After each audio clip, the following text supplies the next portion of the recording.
Krishnalanka CI వేధింపులు భరించలేక దళిత యువకుడు ఆత్మహత్య. న్యాయం కోసం రాష్ట్రవ్యాప్తంగా ఆగ్రహం. బాధిత కుటుంబానికి అండగా నిలవాలని డిమాండ్. కర్నూల్ దేశ పోరాటం తెలుగు న్యూస్ ఛానల్.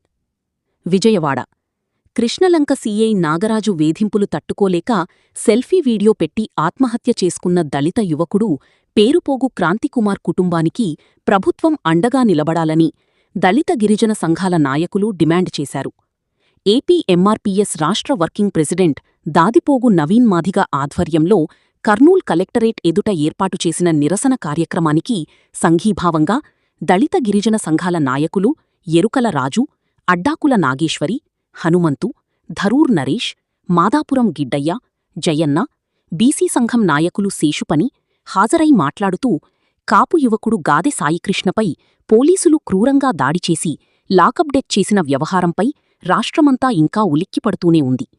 ఈ కేసులో సీఐ నాగరాజుపై క్రిమినల్ కేసు కూడా నమోదైంది.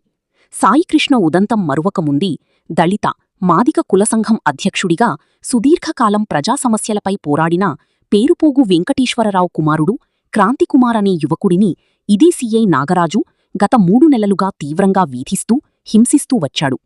క్రాంతికుమార్ ఇంటికి 2 కానిస్టేబుళ్లను పంపి రాత్రింబవళ్లూ భయభ్రాంతులకు గురిచేశారు. పోలీసుల చేతిలో దెబ్బలు తిని చావడం కంటే ప్రాణాలు తీసుకుంటేనే ప్రశాంతంగా ఉంటానని క్రాంతికుమార్ తీవ్ర ఆవేదనకు లోనయ్యాడు.